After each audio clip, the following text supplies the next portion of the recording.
কিন্তু আজকে বর্তমান সময়ে আজকে আমরা কাপুরুষ, আমরা বিয়ে করছি, আমাদের রোজগার নাই, কামাই নাই, আজকে আমরা মেয়েদেরকে বিয়ে দিয়ে নিয়ে এসে বাড়িতে বিড়ি বাঁধতে দিচ্ছি। আজকে নাই, আমাদের সমাজে নাই। বিয়ে দিয়ে নিয়ে এসে আমরা কি করছি, আমার স্ত্রীকে আমি বিড়ি বাঁধতে দিচ্ছি, আর আমি রাস্তা রাস্তায় গাঁজা খেয়ে বেড়াচ্ছি, আমি মদ খেয়ে বেড়াচ্ছি, আর আমার স্ত্রী কি করছে, এসে বাড়িতে এসে বিড়ি বাঁধছে। সম্মান উপস্থিতি, এগুলো আজকে সমাজের কলঙ্ক। যেভাবে জাহিলি যুগে মেয়েদের উপরে যেভাবে অত্যাচার করা হতো, আজকে আমরা সেভাবে মেয়েদের অত্যাচার করছি না। মেয়েরা 1 টাকা রোজগার করবে না। আজকে মেয়েরা কেন আইসিডি এসে চাকরি করবে? কেন? আমি পুরুষ, আল্লাহ তাআলা বলেছেন আর রিজালু কাওয়ামুনা আলান নিসা, মেয়েদের উপরে পুরুষের দল তারা কি করবে, নেতৃত্ব দিবে। যে ঘরে মহিলা নেতৃত্ব দিবে সে ঘরে কোনোদিন শান্তি আসবে না। শুনে রাখুন, যে ঘরে মহিলা নেতৃত্ব দিবে সে ঘরে, সে বাড়িতে, সে পরিবারে কোনোদিন শান্তি আসবে না। যে ঘরে মহিলা নেতৃত্ব দিবে সে ঘরে, সে বাড়িতে কোনোদিন শান্তি ফিরে আসবে না। যে ঘরে পুরুষের নেতৃত্ব চলবে, যে ঘরে পুরুষের কথার জোর চলবে, সে ঘরে শান্তি আসবে। আজকে আমরা পুরুষরা আমরা মিনমিন করি, আর আমাদের ঘরের বউরা আমাদেরকে বাড়িতে বসিয়ে রেখে তারা বাজার করতে চলে গেল, তারা হাট বাজার করতে, মার্কেট ঘুরতে চলে গেল। আমি কেন বলতে পারছি না আমার স্ত্রীকে, আমি কেন আমার বোনকে, আমার মাকে কেন বলতে পারছি না যে না, বাইরে যাওয়া হবে না?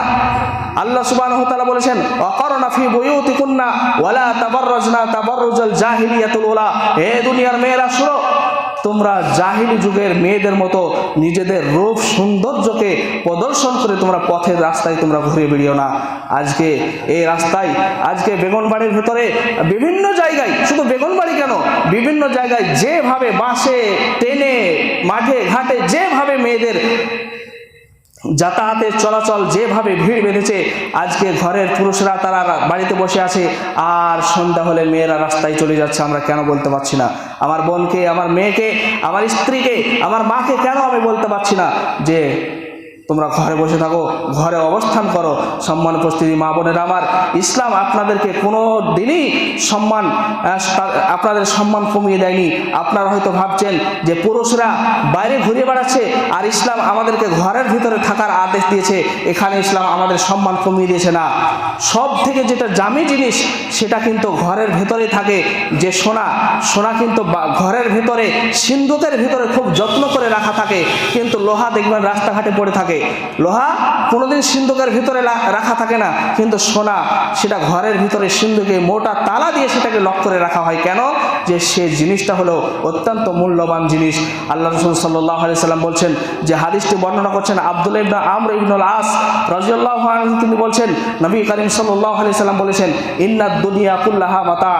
তোমরা শুনে রাখো, তোমাদের জন্য গোটা পৃথিবীটা হলো তোমাদের জন্য সম্পদ, আর গোটা পৃথিবীর সম্পদের মধ্যে ওয়া খায়রুল মাতাঈদ দুনিয়াল মারআতুস সালিহা, আর সমস্ত সম্পদের থেকে সব থেকে উত্তম সম্পদ হলো তোমাদের নেককার স্ত্রী।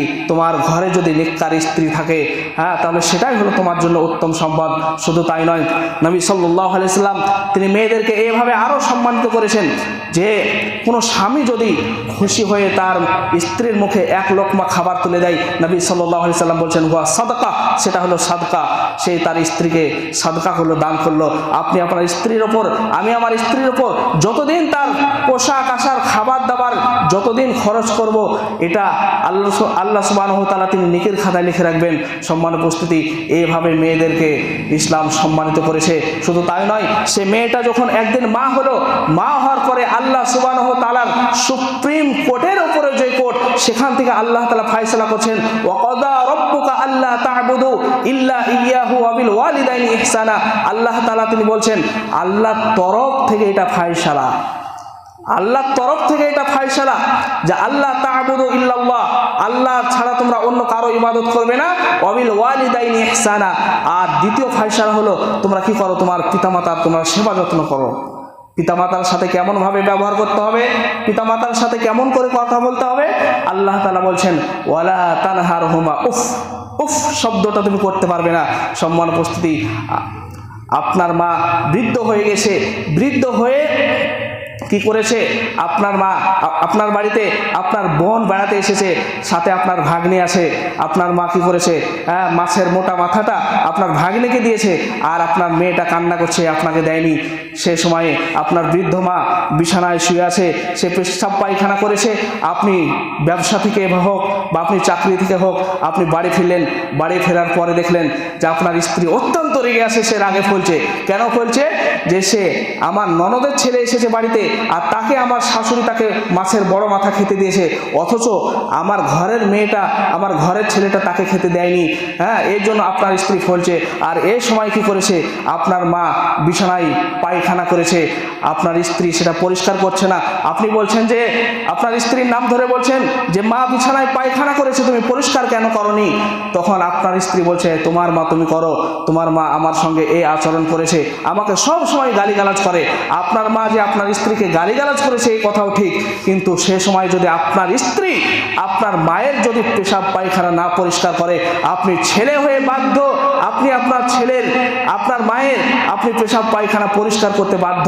আপনি আপনার মায়ের পোশাক পরিয়ে দিবেন, সে বৃদ্ধ অবস্থায় আপনি নিজ হাতে আপনি আপনার মায়ের কি করবেন? পেশাব পায়খানা আপনি পরিষ্কার করবেন। আজকে আমরা করতে পেরেছি? আমরা কোনোদিন করতে পারিনি।